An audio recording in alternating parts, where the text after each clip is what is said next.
Welcome, everybody. We are today really excited to be hosting at Lumar a great webinar on some, I'd say, pretty relevant content for all you folks on the call today.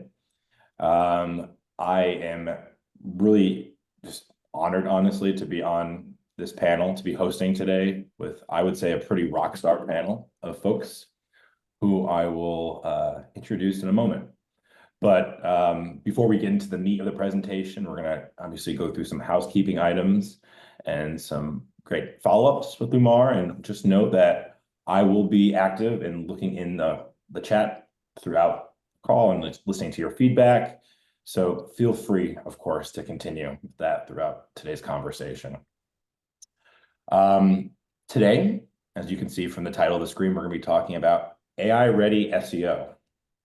Optimizing for meaning, not keywords. For this awesome topic, we have panelists that include, and I'm fortunate to say this as well, all former colleagues of myself.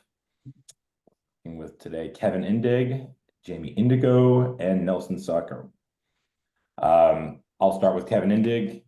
Kevin Indig, a former colleague of mine at Searchmetrics, now is a growth advisor and SEO expert with Growth Memo. Jamie Indigo is not a robot, but rather she is the director of technical SEO at Cox Automotive, also as part of our professional services team here at Lumar.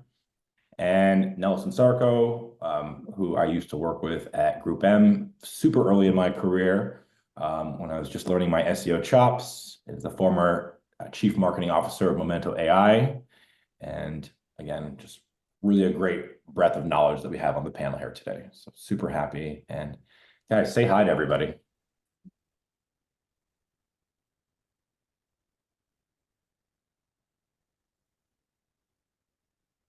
Pretty international crowd, I would say. Sorry to jump in here, but I'm just seeing the chat. I'm like, wow, people are here from all over the world. Thank you.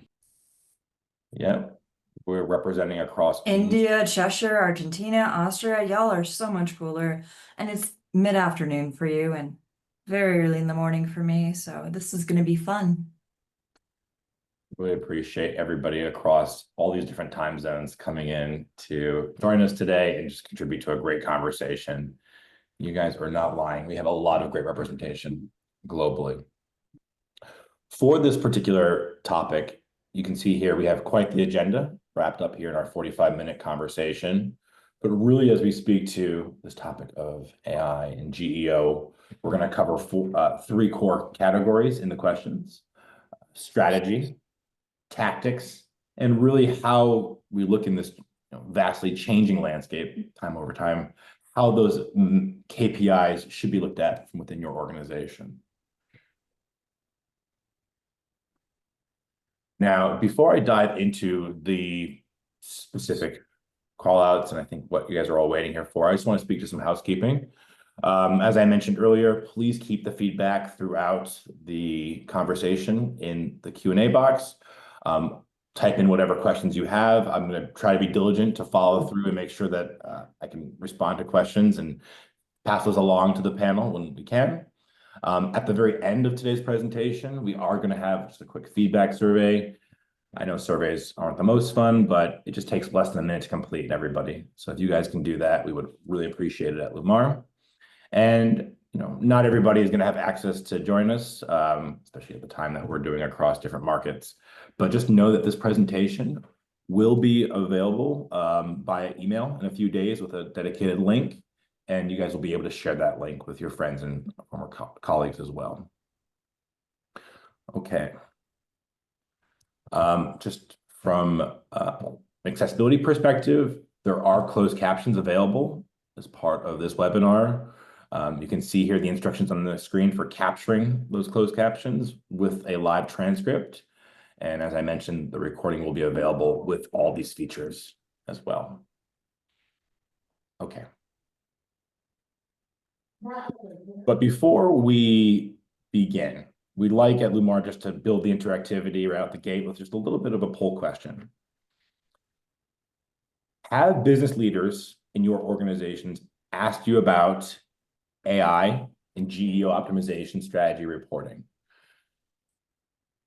Yes, all the time. They've mentioned it once or twice, or no, not yet.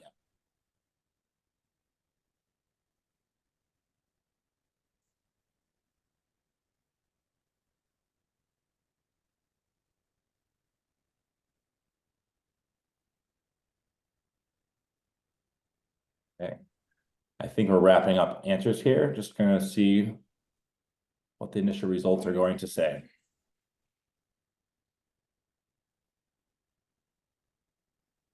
Okay. With the results of the poll, we're looking at 57% say yes all the time. So it seems like this is a question or a topic that's coming up pretty regularly in your day-to-day conversations. 34% of you guys did say that they mentioned it once or twice. So it may not be a huge priority or top-level priority for your organization, but it is something that upper management has on their radar and is monitoring and could grow in the coming months. And for 9% of you, who I would imagine are in a very increasingly shrinking minority, no, not yet. Speaking to the fact that, it's just not on the radar yet. And that's okay, because I think that from the points that we're going to be speaking to in today's conversation, I think there'll be some really good talking points and good questions to start getting to ask across your organization as well. So no matter where you fall across this poll, we're definitely looking forward to providing you some great content to allow you to have those more engaging conversations around this topic. Okay. All right, panel. We're going to kick this first question off. I want to ask Nelson specifically how AI has changed the way users search, and then we're going to open up to the rest of the panel. But I want to just kind of hear from you. What are you seeing across the folks that you work with, folks that you know throughout the industry around how this is generally changing the way users search? Yeah, so it's definitely made it more, conversational. For me personally, it's more fun. Traditionally you go to Google, you look something up, right? And you get your answer, you click around, depending on what you're searching, right? If it's informational, you're kind of going through different links, trying to verify information. Whereas with GPTs, AIs, it's within one environment, right? You can ask follow-up questions. It's really intent driven. And I think the big difference is it's changed the mindset of users in terms of they expect direct and fast answers, right? Whereas traditional search, again, you're going through Reddit, you're going through forums, you're going through YouTube, trying to consolidate all of this information into one in your brain. Whereas now within AI platforms, it's all there. And again, I do feel like it's, for me personally, a more fun, interactive way of getting information. Yeah, I mean, just the notion of having to search through all the blue links, which is so important, I think, has just been kind of the way that SEOs look at optimizing for visibility within that space. And the changes that you speak to, I think, kind of align with users' attention span and the expectations. We saw this initially when people were coming and using mobile search a lot more. And in the mobile environment, having the results served to you be much more permanent, because those results are of course, important for people that are searching on the go and they don't have time to do the research. So definitely, I think that aligns with the user expectations and just the way that people are seeing in this changing landscape. Jamie, Kevin, any thoughts generally too on what you're seeing throughout the space? I think Nelson hit it big when he said use to search and verify information. That verification portion has been swept under the rug in the confetti and flowers of AI interactions. Look, I can get everything all at once. But the accuracy, the verisimilitude of the information presented to you doesn't quite fall under the same scrutiny yet, which I would love you to consider why. I just find it funny. Yeah, go ahead. Go ahead, Kevin. Didn't want to cut you off, Matt. And I think Jamie has a really important point. I think Nelson has an important point. If I could add another perspective to that, I'm very excited for the shakeup and the rumble. I don't know if others feel the same way, but SEO and search has been relatively stale the last years, maybe 5 years, maybe almost 10 years, maybe 5 years. Let's stick to 5 years. It doesn't mean SEO has been easy, but things didn't change as much, and the margins that we optimized for were small. And now there's a lot of movement. Sure, there's excitement, there's naivete, there is big problems you need to solve, but there is also movement, and movement opens space, and space is opportunity. And so I'm just excited for things to change, for us to find, new ways of working over time, for users to find new ways of engaging, and for all of that to like open space and opportunities. And it's not like the same thing day in and a day out. Definitely.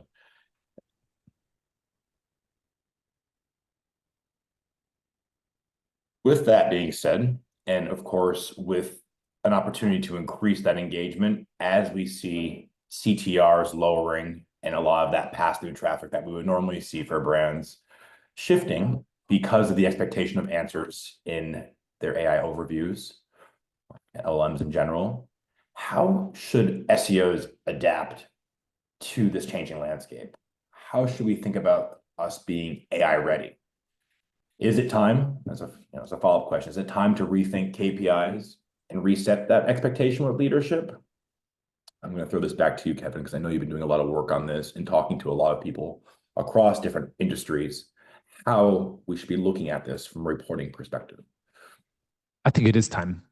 I think it is a great opportunity also to rethink metrics and KPIs.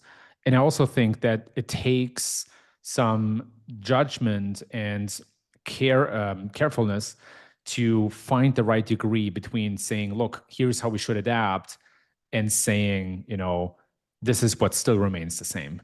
Because the reality is Google is still there, Google is still strong, everybody still uses Google, right? Like that's not going away in a sense. And I've done some research, I can elaborate on that, but to keep it short, people still use the classic organic results, for example, for validation in some cases. And so I think the art here is to find that degree where you show leadership what the future could look like, how to adapt to this environment, and yet at the same time, don't discredit all the stuff that still does work and still does bring results, right?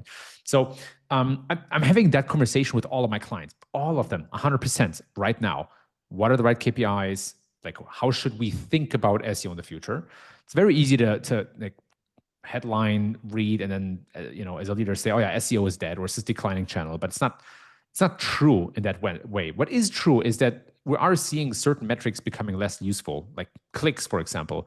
And at the same time, clicks have always been a means to an end, and that end is conversion or helping users find what they're looking for. It's never just been about more traffic, but it's very hard to detach from traffic because it's been so useful for such a long time, right? And so I think it is time to reset KPIs to a degree and absolutely reset expectations with leadership. And this is the last thing I'll say about this. I'm talking to a lot of SEO teams who obviously are under a lot of pressure to give answers because leadership wants to know, what should we do and like what's the plan? And I'll also say, like, to be real, let's push back on that for a second. We're probably witnessing the largest invention of humankind. I truly believe that, or it has at least the potential. And nobody has all the answers, right? Like, I think this is the time to be humble and look at the problem from the same side of the table and say, look, here's how we're going to try to get answers, but we don't have all the answers. This is evolving at a rapid pace in only 2.5 years. And let's figure it out together. And that's the expectation I would reset with leadership. It's like the playbook is gone. There is no playbook. We know some fragments from the old playbook, and we need to write the new one. So let's like align around where we stand. It's such a good point, because that playbook is something that SEOs shouldn't fear, because it's always been dynamic. It's always been something that we've had to adjust with as Google has introduced, whether it be BERT or any other natural language processing implementations that have had us rethink how we report on issues. So I do think you bring up a really good point that it is an exciting time for SEOs to kind of speak and provide encouragement to leadership around how this has been done in the past, and that we can kind of continue with just the ever-changing, evolving presence here, just still build that internally. What do we think, Nelson and Jamie, in terms of this question as well? Yeah, I would say definitely first and foremost, hit the brakes a little bit, pause, like really analyze what's happening. Don't buy into the FOMO. From a KPI perspective, from a business perspective, really understand, is AI impacting your bottom line right now, right? If so, okay, let's kind of take the next step and kind of a little bit like a reverse engineering of how are customers getting to you right now, right? Is there an AI roadblock, as I would call, and then kind of take it from there instead of, panic and, all right, we need to do this, we need to do that. Let's get these tools that, may or may not work. So first and foremost, just kind of, reassess, reevaluate the situation. And, depending how long you've been in the industry, this change isn't new. We've, as SEOs, we've dealt with different, Google updates, penalties, like a lot has happened. So kind of staying to that fundamental of don't panic, don't start trying to force things when they don't need to be forced. I saw a great question here in the chat, just speaking to specific KPIs that could be captured to this new adaptation. We know that there's been a larger emphasis, of what we're seeing a lot in the market is there's a lot more emphasis on log file analysis, for instance, and bot activity. Of course, that ties into the different AI bots that are hitting your content. Is that a KPI that you guys are also seeing as part of your reporting to clients? Or are there other KPIs, other things outside of that standard AI bot activity that should also be part of the consideration set as well? There's a difference between potential and PR and true functionality and impact. Right. That is the most important thing to advocate internally right now as you adopt for AI ready. Fundamentally, these are still bots. Bots still need to crawl. Ground in facts. If you can't prove that it does what it says it does, be skeptical. So looking at your log file analysis, seeing what's being crawled, audit your content and find out, hey, I read this great Vercel article that went through and broke down the functionalities of these different AI crawlers. And I know that ByteDance and OpenAI crawler don't want to execute JavaScript because it's too expensive for their own dime. So what content is available without client-side rendering? That's the content they can find and judge my site on. Have your analytics dashboard. Be tracking, because as much noise as there is right now around this, the industry standard for traffic acquisition is still less than 1%. Yes, your visibility matters in many ways, but ground to facts and what you can document. Love it. Love it. Jamie, off that, we had an interesting conversation yesterday around some of that skepticism that you speak to. What would you say? Just a touch of skepticism. Common myths and pitfalls that you've seen in SEOs. What are we seeing in terms of those common myths and pitfalls, and how are SEOs responding to it in AI search? What are some of the things that are like problematic right now in terms of how? So one of the biggest things is the basic understanding of how this technology is working. This is not truly reasoning. There's a great research paper by Apple that looks into that. It's not doing a lot of the things that we hype up around it. What's happening here is very similar to the 1999 fad toy, the Furby. The Furby was a cute little furry monstrosity that came knowing 50 words and learned 10 more from hearing you talk. So it learned a repeating thing, a parameter. It knew 60 in total. We had a whole national security hearing about whether or not these were a risk to US intelligence. Now, we have ChatGPT with 175 billion parameters. Same functionality. It's learning patterns in context and repeating them. Nothing in it says is ever true. It's just statistically probable. In fact, in 2022, the Russian government released the Pravda network. This was a whole series of news sites promoting Kremlin talking points. And as of this year, for the top 10 major AI tools, about a third of the time, they'll repeat a Kremlin talking point. They'll repeat propaganda because it's what they were trained on. There is no object-based truth or facts. It can easily tell you to go ahead and make mustard gas to clean your trash can. So there needs to be the skepticism and that grounding balance into how we interact and treat these things. Nothing it says is ever true. It's just statistically probable. Yeah, and just to kind of build off of that, the big issue there as well is a lot of AI platforms are using their vector database. They are using user historical information to serve them what they feel best will be for that user. And therefore, what you're searching for, Matt, is going to be different than what I'm searching for. And therefore, User embedding. Right. When you go back to those KPIs, when you go back to those business leaders, that's one thing I would caution about is, results will vary based off of user experience, off of different users. So yeah, you may be showing up for a specific brand or one particular user, but not for the other. And, that's the other problem with tools. They're giving you their rank within these GPTs, but it's not consistent. And that's nothing new either that SEOs haven't seen before. Right. Logged in versus non-logged in searches, the adaptability that we've seen across that. So you're absolutely right. Kevin, did you want to add to that? Yeah, totally. I mean, gosh, don't get me started on spotty data or data gaps. I mean, oh God, absolute mess. And it's not getting better, right? And Google is not giving us more data about some of their AI implementations, et cetera. But I think a different kind of pitfall that I wanted to highlight when it comes to AI search, I will say that a lot of AI search is not yet proven out. And, we're starting with things like, what's the value of being cited or mentioned in an LLM like ChatGPT? We don't know that exactly yet, right? We see a small amount of referral traffic come into our sites.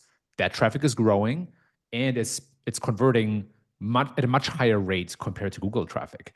However, that's the aggregate effect of what we're seeing right now. A lot of that could be driven by the growth of ChatGPT itself, but we don't yet know exactly what's the incremental benefit or value of investing X more dollars into, say, content so that we're more visible in LLMs. Similar to AI overviews, right? Like, it's still not yet really proven out. I've seen examples of companies that have invested more in their visibility in AI overviews, but it's very hard to measure, coming back to the data gap problem. And two, it's still not perfectly figured out by any means, right? And Google updates their underlying Gemini models and the way they display things. And so it's very, very difficult to understand what the value is. And of course, you have industries like publishers. I saw that discussed in the chat, by the way. And I think it's always an example that we need, or an area that we need to highlight, because publishers are very clearly suffering under all of this, right? They're very clearly declining. They're laying of people, the traffic is dropping, and they need it for ad impressions and affiliate and all that other kind of stuff, right? So there are these industries, and for everyone else, it's still a bit of a TBD, right? And so it comes back to that point of walking the line between, like writing the investments, writing the hype a bit and kind of using that for good, and on the other side, being careful and critical of, like, is that worth it, right? Or will we in a year get to a point where we say we don't give our content away anymore for free? You need to pay, say, through pay-per-crawl from Cloudflare because the value is just not there. Yes, this is breaking the model of the internet. If Google's suddenly gone from being the platform to the publisher as well, what boon is there to your business? How do you keep your business going? And how will that impact it? Because fundamentally, LLMs can't differentiate human-made content from things they've made. And when they start training on things they've made, they fall into what is a mad cow disease.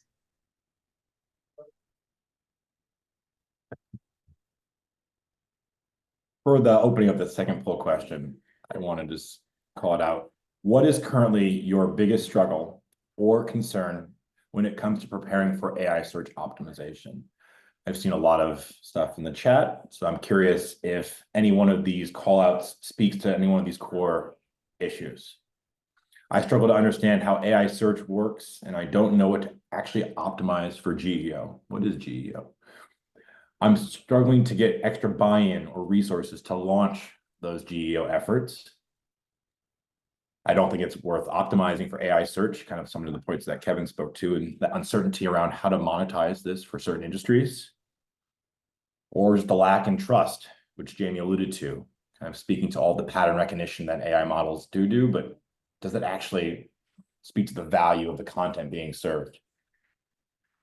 I think traditional SEO tactics will already support AI search visibility. No need to introduce new strategies, but we're kind of talking about that today. There is a lot of overlap, but there are going to be new things that we have to consider to kind of get us out of that traditional SEO mindset as well, I think. Or no struggles at all. I'm on top of it. Very curious to see what the results are in these choices as well.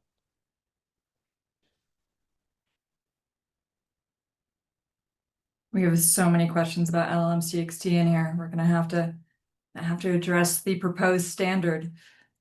Yep. So top response, struggle to understand how AI search works, and I don't know what to actually optimize for in GEO. Hopefully some of these next questions can kind of speak to that, and we can start speaking to some specific tactics that we're already seeing from you guys and what you guys are working with in terms of part of your clients' GEO strategies. One of those tactics, and speaks to the name of the title of this webinar, is optimizing for meaning, not keywords, right? So is optimizing for semantic relevance part of that AI ready strategy? And I'd actually like to revise this question, is how relevant is this aspect of the optimization plan part of a GEO strategy for brands? The follow-up question to that is, are keywords dead? Again, I'm going to That is pose, living keywords. I'll pose this to you, Jamie, to kick it off. I mean, time is a flat circle. We've absolutely been down the semantic optimization rabbit hole. Here's the deal. If you're doing vector embedding optimizations, you're turning an article into math to figure out what keywords to stuff back into it. There's something to be said for fully answering an intent and truly understanding it, but nuance is important here. Totally. Yeah, no, I totally agree with you, Jamie. I have that same kind of reaction where I'm like, a lot of these things that are now bubbling up again, we've been there before. It's maybe like a good opportunity to hopefully make that shift for good. And I will also say, I also kind of have that inclination to stick to the things that I know when it's hard for me sometimes to make that switch to the new thing.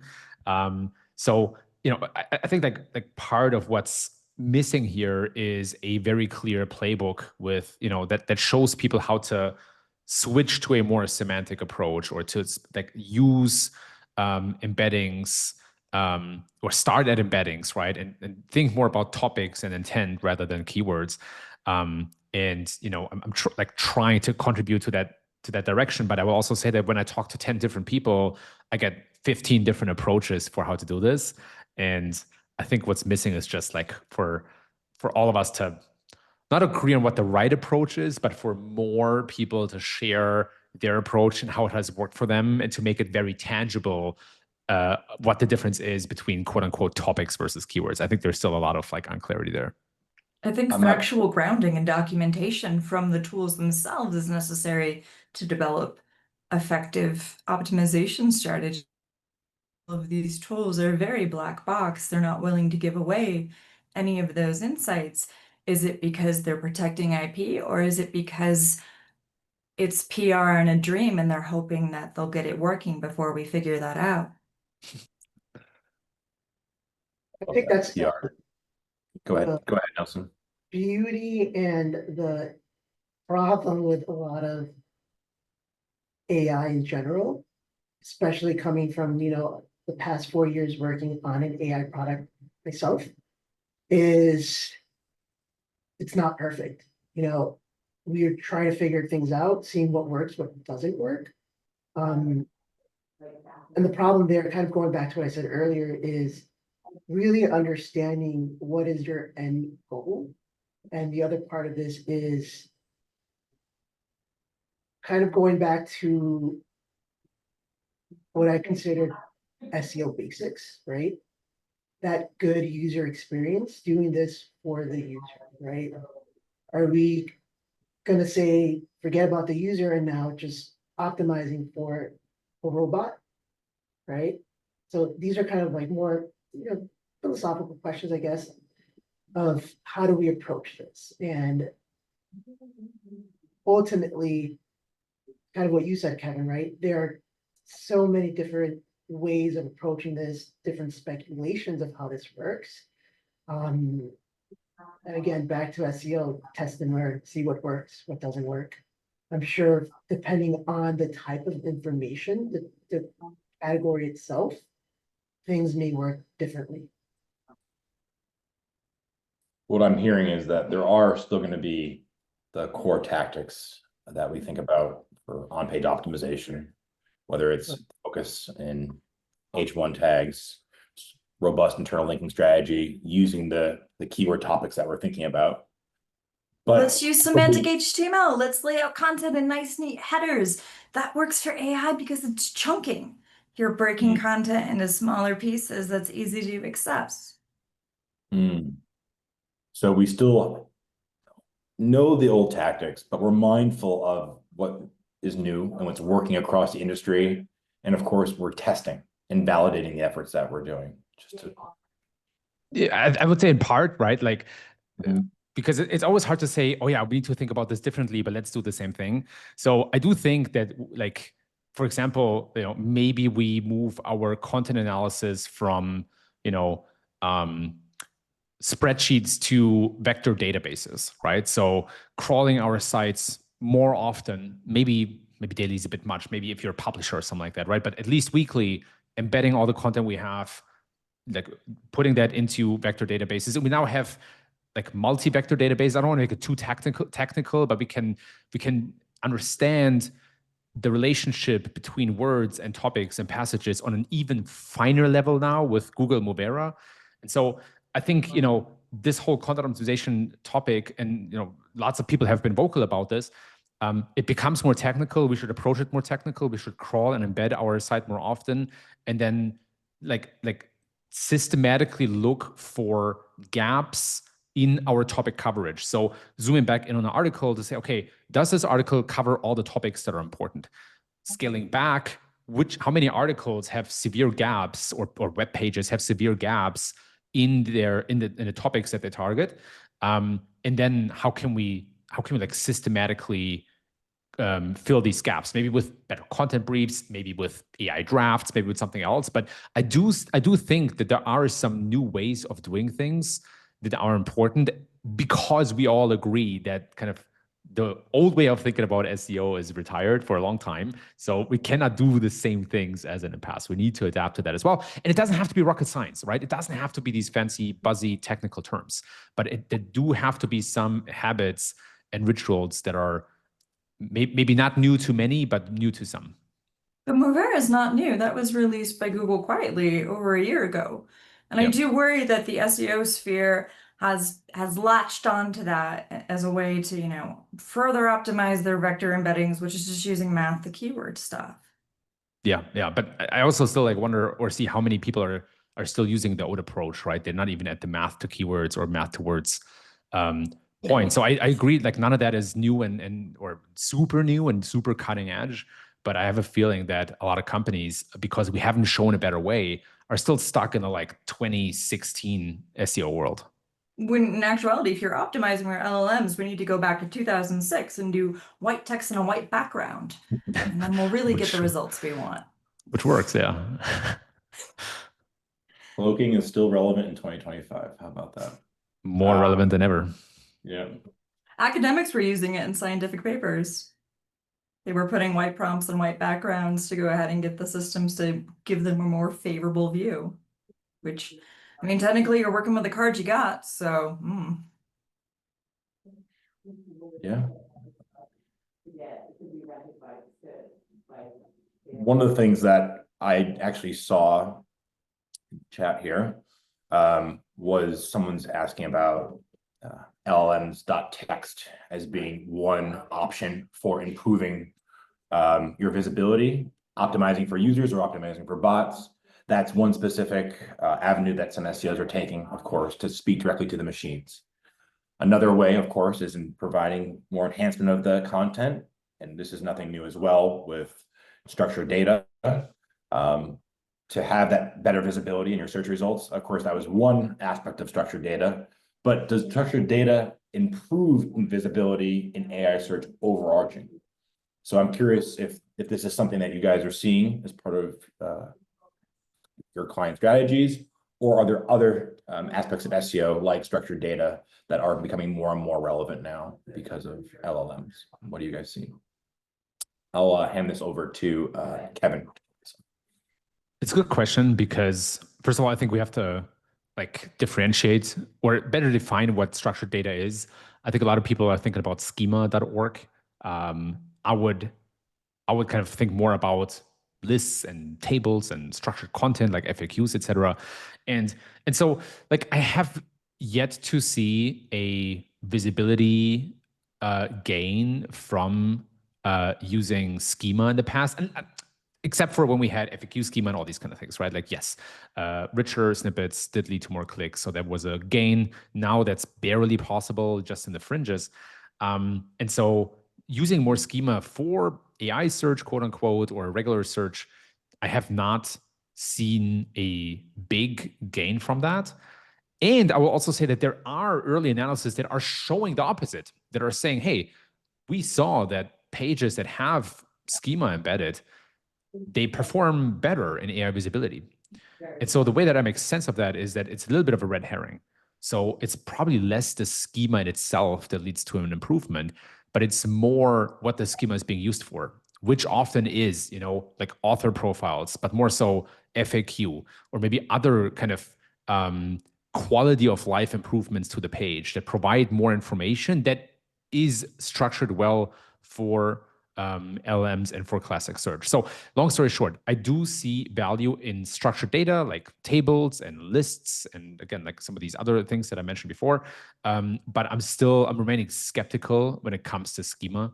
I think it's much more what the schema is used for than the schema in itself that is being rewarded. But I'm open to being wrong as we're exploring this new field of AI search. Like you said, Kevin, humility is the best lens to look at this. Sure. Being wrong is okay.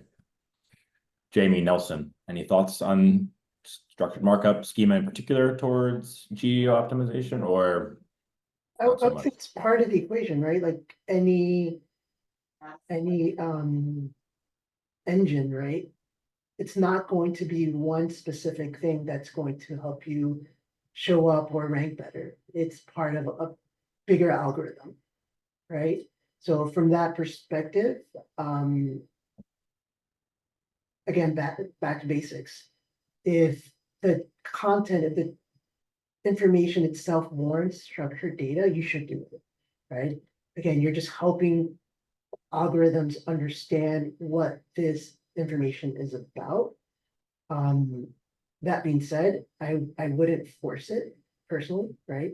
Don't just start throwing a bunch of structured data into your page just for the sake of, I'm going to show up in AI. No, don't do that.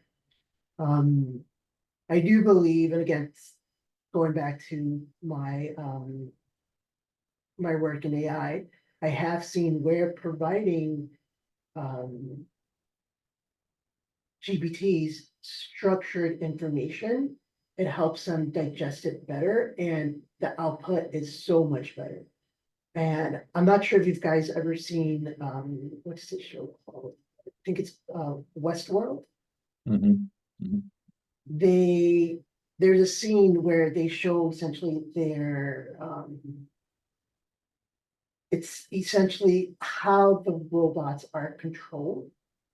So think of a dashboard, and within the dashboard is specifics of what makes up a human, right? Your sense of humor, how calm you are, right? Like the little nuances. And each of those are broken up and fed into the system. So it's the same concept, right? What are the things that you're trying to help the AI system understand Mhm. and feed it to them that? Got it. Got it. Okay. Everyone loves good data. Everyone likes something that's laid out and easy to understand. It's just our nature. If you are going to adopt schema in an effort to woo AI crawlers, go ahead and use microdata, unfortunately. So Bing and OpenAI's partnership does support structured data markup, schema.org markup, but only in a microdata format, which is, yeah, we're time traveling every day. Mhm. So while the jury is still out around how much structured data has an impact, it's important to still lean into the same practices that we would do to optimize for using schema throughout your SEO strategy, but also begin to test and maybe try out avenues that you maybe hadn't done in the past. Jamie, you just mentioned microdata, but there is opportunity to test here, which sounds awesome. I think there's nothing but testing. It is very Wild West, and unfortunately, the with great skepticism comes great requirements to test everything. I want to speak to this one. I know we have a few minutes left, and we've already talked about the types of users who do test, whether it's an AI overviews, looking at the specific types of citations being served there. But outside of that, how can we combat this misinformation generated by AI? Is it just really validation of the sources being referenced? Is it being better with our prompts, more specific? What do you guys think would be the best way to combat this information? Every cheap ChatGPT or GPT that I interact with has instructions of I don't trust you and I need you to show all of your sources and work. Check your sources, go ahead and click those links, flick through things, follow the same standards that come to, reporting and interacting with any misinformation. Don't amplify it. Screenshots are fine. Don't tag people. Don't give clout and boosting to that. Within the GPTs, you can downvote things, flag them, raise hell. I know Lily Ray did a phenomenal job in calling out AIOs when they initially came out, to the point that there was the Ray update that went, oh, maybe we shouldn't tell kids to eat glue on pizza. Rabble rouse, you have the ability to see these things and understand them. And with that also comes a place to help hold the technology leaders who are making a buck off of this accountable. Yeah, I think it goes back to education, right? Like educating everyone that just because it's on the internet, it's not real, right? The information is there, but it's still up to us, the humans, to verify it. Just because the GPT is telling you this doesn't necessarily mean it's true. A perfect example of this is I've recently I've gotten into like plants, right? So I've been using ChatGPT to help me with a plant that's dying. And it was giving me like the craziest information, like telling me to give it an exorbitant amount of water. I'm like, this plant is going to die if I give it this much water. So again, kind of using common sense to question ChatGPT. And then when I question ChatGPT, it's like, you know what, you're right. Sorry about that. So Something that I think is going to need to be resolved in this space, because earlier in the conversation, we were speaking to how people search nowadays. And people are searching for direct answers. They're searching because they're on the go. They don't have time. And looking for something specific. At the same time, that doesn't quite resolve what we're talking about here in terms of validation of sources, ensuring the validity of the content that's being served to you, and actually just making sense and see if it's logical. So I do think that's going to be something that the user behavior is going to have to come to grips with in terms of how content is being served and its reliability. Verify before you amplify. yeah. Mm-hmm. Yeah, and when I look at like social media and those platforms, I'm like pessimistic about users doing that. I will say it honestly. And I think that our responsibility is to, first of all, don't publish anything where AI was involved without a human review. That is something that I'm holding up with all of my clients. And I'm very like favorable towards using AI for certain steps in content generation. And I'm equally as bullish on making sure that a human has actually reviewed this all, and not just for a minute, but maybe spending like the necessary time on this. Two, I do expect that AI or LLMs are going to get better over time. It's not to say that this we should just wait until it gets better. That's not the point. But from an incentive perspective, LLM providers and developers also want to make sure that hallucination is as low as possible. And for that to happen, we probably need another technological shift that combines probabilistic models like LLMs with something more deterministic like databases. You could argue that LLMs grounding their answers in search results is already a step in that direction, but clearly it's not enough. So I do think that we need another technological jump that allows LLMs to better fact check themselves. Reasoning is a step in the direction, has improved hallucination, but it needs a couple more synapses until we're there. And so I would assume that in a year, we're looking at an even lower degree of hallucination. And also it doesn't solve, it doesn't replace the need for critical thinking. It doesn't replace the need to review anything that goes out that is being published. And it doesn't, mean that fact-checking tools aren't still viable to use. And so with some of my clients, we look at, Originality AI or some other fact-checking APIs that do some of the work. But again, the last saying always comes from a human. Mm-hmm. We covered a lot here today, guys. And before I jump into the Q&A, because we see a lot of great stuff coming in, guys, audience, thank you so much for just submitting feedback. For the folks in this call who may have heard a lot of different things being spoken to, a lot of topics that maybe even be more advanced than what you're currently doing in your day-to-day SEO, or maybe you haven't heard of what vector embedding is, or trying to understand, wrap your head around all the different types of LLMs that are out there. For the panel, what would you say are the top 2 or 3 things that SEOs universally should start doing right now to future-proof their strategies in this ever-changing environment? Kevin, I'll start with you. Sure thing. So first of all, something that marketers haven't done in a long time, but my number one thing is to talk to customers again.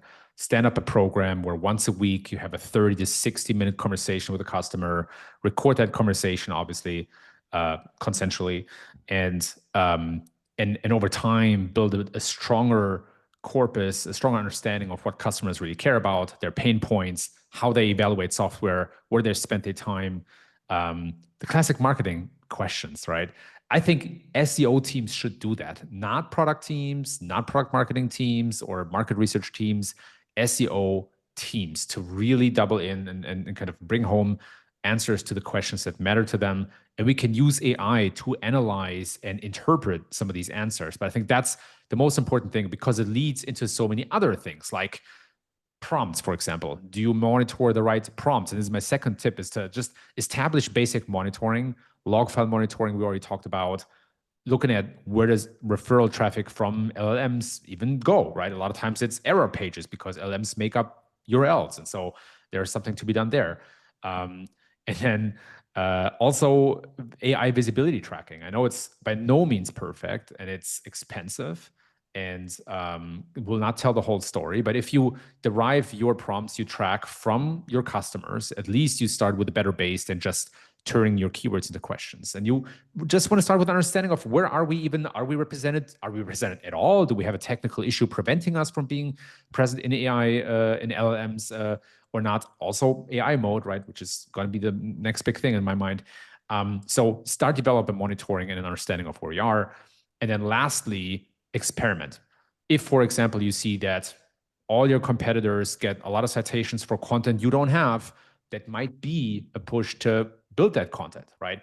If you see that a lot of your competitors have a positive sentiment on ChatGPT or Perplexity or whatever, because they have better reviews on a certain platform, it might be time to invest in review management and that kind of stuff. So I want to be very cautious with prescribing specific things to grow your AI visibility, because I think that is still a lot of, demands a lot of testing and figuring it out. But better understanding of what people care about and might prompt, paired with better monitoring and a strong testing muscle. Those are my tips. Amy, Nelson, anything to add? First and foremost, don't panic. Don't buy into the FOMO. The other portion of that is understand your customer journey, right? Understand how are users getting to you right now, and kind of try to map out where would AI fit into that journey, and try to reverse engineer what that's going to look like. Last but not least, try to stay agile, keep learning. Joining these types of webinars are great. Just kind of being informed, being on top of like what's happening, what are the changes in the space, so that you don't fall behind, especially given how fast things are moving. All right. First off, start with the technical ground, start with the basis. This is still a bot. It needs to be able to crawl. It needs to be able to see the content. This is a great time. Set up log file reports. Look at your rendering strategy. Look at your analytics. Ground in facts, because what we have right here is a ton of FOMO. It's a ton of POMO. It's panic over missing out. And the AI tools are loving it, because every tool tracker that invents rank tracking is also paying for all the harvesting they're doing. So they win either way. Whether or not it actually works is anyone's guess, because there's not fundamentally transparency. So focus on what you can see, observe, document, and control. Second, keep your head up. All right. This is a lot. Everyone is stressed out. Look back at 2016. Christie's auction house sold an NFT for $69 million. Everyone in the world thought that Facebook was about to open a whole new second reality for us in VR, where we interact all the time. Imagine if you took on a new client and you found out they changed their business model, their reporting, their tactics, all to optimize for the metaverse. Don't overjump. You got this. I think we got a lot of good tips. I think no matter where you are on the SEO knowledge spectrum around this AI universe we're living in, I think the panel just gave some really good insight for you, no matter where you are. Just the slide that's up here right now is just some awesome reading material, speaking to a lot of the misconceptions and maybe leaning into that skepticism that you guys should all have coming out of this conversation. Somebody tells you, I just need to search it up. You don't need to use Google anymore. Maybe reference some of these articles a little bit, because I think there's some really interesting anecdotes as to why we need to be skeptical. And all of this is going to be shared in an email after the conversation. Also, just to kind of continue back on the housekeeping, there are some great existing reports in Lumar that are going to be speaking to a lot of the topics that were covered today around renderability, structured data, bot behavior, and building your GEO governance plan, which is going to be very important, I think, in this age of LLMs that we're living in. So we are going to be having last poll question. Would you like a demo of the Lumar platform, including our AI readiness functionality? So feel free to answer that at your leisure. While you guys are answering that, I know a lot of questions were asked here, and we're already a little bit over time, but I want to call out one specific question from Simon that I think is going to be relevant. Do you guys think the pay-per-crawl suggestions from Cloudflare have any value in shaping a healthy internet landscape? It kind of speaks to some of the ways that the industry could change. So I thought that might be a good one to ask. What do you guys think? I want this flavor of chaotic good. Our tacit existence on the internet was grounds to be AI training fodder. There was no consent or even means to dissent in place when this happened. So yeah, this is a way of taking power back, because right now AI can control someone's reality, how much they interact with it, which model they use. That begins to shape their understanding of the world. So in a way, be chaotic good, push back, say you want to train on me, then you pay me. I'm for it.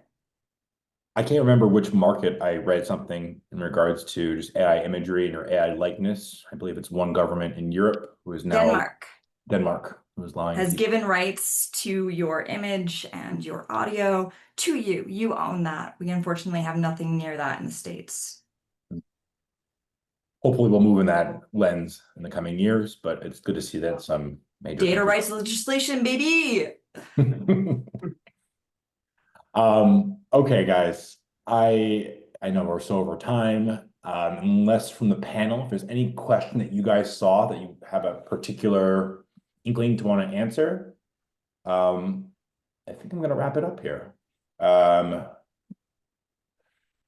As I mentioned before, there will be access to dive into much more content like this on Lumar's blog. So you'll have some great content that like our colleague Richard Barrett just posted, search bot traps and how to avoid them. There's content that was found in our AI search guide in 2025. So you have access to some of these topics there. And continuing on this path of GEO and LLM optimization, we do have the August 13th webinar hosted by our head of product, Matt Ford, for your GEO toolkit. Optimizing for AI search with Lumar. I think this will be a good thing to help showcase to the audience here how Lumar is particularly bridging the gap in this space. But guys, I want to just give a huge shout out to the panel. Loved having each of you guys on, giving your feedback and engaging with you all. And I also just want to thank the audience too for your feedback. The webinar chat was rocking today, so I really appreciate it. And for anybody who asked a question that I didn't get a chance to speak to, feel free to reach out to me on LinkedIn or to connect with any of our panelists. I'm sure they'd be happy to dive in and talk further about any of these topics that we love to nerd out Love on. a good nerd out. Yep. New friends welcome. Yeah. Kevin, Jamie, Nelson, thank you again, guys. Thank you so much for having Thank you. me. Bye, everyone.